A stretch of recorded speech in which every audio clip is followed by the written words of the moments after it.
yeah. So my man LaMarcus Aldridge decided to come to Brooklyn. He's coming to Brooklyn. He's joining the Nets on a 1-year veteran minimum deal. B, your thoughts? You want to know my thoughts? My thoughts are Kevin Durant, James Harden, and Kyrie Irving are a bunch of cowards. That's my thoughts. Okay, listen. Listen, and you know, it's fine. It's fine because Andre Drummond and Otto Porter are coming to LA. LeBron and Anthony Davis are getting a nice rest right now, and they're going to run through Brooklyn. You know, we haven't done too many NBA videos like we promised, but we have talked about this, and we did come to agreement because, you know, our conversations dictate what happens in real life.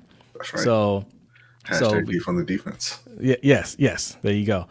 But we came to an agreement that you guys would get Drummond and we would get Blake Griffin, and it might turn out that way. You guys are going to get Drummond. We got Blake Griffin. But we didn't discuss LaMarcus Aldridge. That was fair game. Okay, you guys didn't really show him enough interest. So we didn't discuss Otto Porter either. But he's coming to LA. Look, I really do think those two are going to happen. Yeah. You know, it wasn't that long ago where Brooklyn was trying to give Otto Porter a max deal. Mm-hmm. Yeah, which just shows you that it's not that they're good at it. It's all luck. It's all random. Look, even good teams need luck sometimes, right? And I think at the time they weren't. I mean, they were making a lot of right moves then. That one I was questioning what were they trying to do there, but yeah, they were saved by the Wizards' incompetence in that one. Yeah. So, what does this mean for Brooklyn? Well, it means that our bench got even stronger. It doesn't mean anything for Brooklyn. They're already the best team in the East. They were already losing to the Lakers. Now, best team in the league. Now they're the best team in the East, and they're losing to the Lakers. It doesn't mean anything for them. It means that they got rid of Jared Allen, and they got a guy who's 14 years older who will be gone in a year. Well, I mean, I shouldn't even say a year, a couple months. Look, I mean, we already knew it. The Nets are all in for this year, right? And you know, even if they fall short, which I don't think they will at this point, they still have their core team coming back next year, so they're not going anywhere. So all this talk about no excuses, always win now. It was always win now. You think KD and Kyrie came to Brooklyn to just make the playoffs? No, man. It was always about winning right now. And they're just adding more pieces to try and ensure that. Yes, they got rid of a lot of their bench, and no, it was never an issue. Like, you had to do that to bring in Harden. I mean, Harden I don't think was ever expected, right? But he was available. They made the move, and now they're bringing in an even better bench. You know, like Aldridge coming off the bench.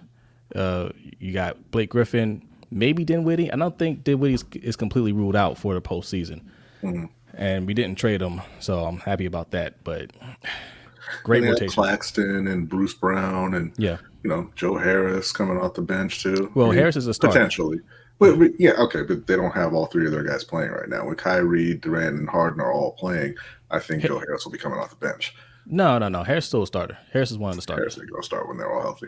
Yeah, when they're all Harris is one of the starters. Harris ain't going to start when they're all healthy, I said. Yes, he's a starter. Who's going to the bench? What do you mean who's going to the bench? Harris is a starter. I'm saying if Kyrie, Harden, and Durant are all starting, who's going to the bench for Joe Harris? Joe Harris is coming off the bench. Yeah, that's a good point. Look, I know you didn't think about it because those three have never met in real life, but come playoff time, they're going to be on the court at the same time. Look, we're playing small ball, okay? That's what it is. All right, KD's going to be playing power forward. All right, I don't know how they're going to do the rotation. I don't care. They're going to put up all the points. But no, great move. I know that Twitter was going crazy earlier. A lot of people were mad about it. But look, man, you can call it what you want. They're trying to buy a championship or whatever. I mean, every team is trying to buy a ring. You pay your players to win games. Right. And you're just mad that your team isn't as good at it. That's all. Like, you know what it is really.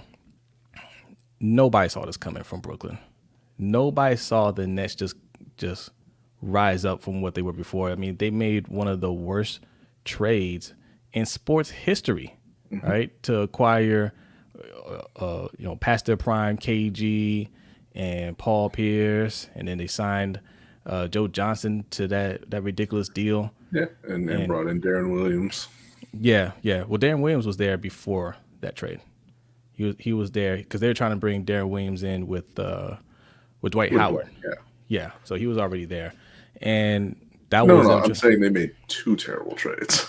Well, yeah. Well, that one happened first. First, but nobody thought they were going to bounce back from that. And look, credit to Sean Marks, man. I told you, man. When Sean Marks came to Brooklyn, and they got rid of Billy King, I knew they're going to make these type of moves. He came from the Spurs. He brought Kenny Atkinson along with them, and I told you they're going to try to make this the Spurs of the East. Mm-hmm. That's what they're doing. And I just want to say one thing before we wrap this up. I hate teams like the Raptors. You're under 500. You're not going to the playoffs. Why are you holding on to Kyle Lowry? Why? I don't care that you didn't like the offers. Yeah. Trade him to somebody where we can all enjoy him. Okay? Because you're going nowhere. Yeah. You already stole a ring. Now it's time to give back. Look, I can't hate the Raptors either, man. Like, they're another team. They went all in for 1 year. Did they buy a ring too? Yeah. and they have a ring. And now it's time to give back. You don't hold on to Kyle Lowry at the deadline. Yeah, that is kind of a jerk move if you think about it, right? It's just like Memphis last year with Iguodala. What are you doing? I mean, look at Aldridge, Drummond, right? Like, these are players that they were hoping maybe they can pull off a trade at the last minute. Blake Griffin too, right? And it didn't go down that way. They're like, okay, well, we'll just buy you out and then you can go sign wherever.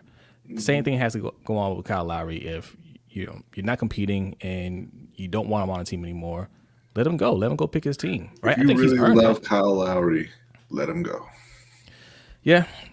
So great news for Brooklyn fans and great news for Lakers fans too. Yeah, sure. Yeah. It's gonna make the win that much sweeter. Yeah. Look, I'll say this, 'cause look, if we lose to the Lakers, I mean, obviously I'll be hurt because I'm a Brooklyn fan, but I love LeBron, man. That would just add to his legacy because you and I both believe that LeBron is the greatest player of all time, right? Mm-hmm. And anybody that's going to hit our mentions about MJ and, you kids, you always say LeBron. Yeah, well, I'm probably older than you, okay? I watched MJ play, and I'm telling you LeBron's the greatest of all time, all right? So it is what it is. But, no, it absolutely would add to his resume. Beating a team like Brooklyn, sure. I mean, of course, you have AD. Him and AD. That's right. You could beat anybody except for Brooklyn. But yeah, I saw that shiver go up your spine just now. Hey, look, you guys are still a great team. Nobody's going to talk about you right now because both of those guys are hurt. Mm-hmm. You guys see how they return for a playoff time. But I do think they'll be fine. I think they'll be in the finals. And I think we've been saying that all year. It's going to be Lakers and Nets. But I'm picking the Nets now.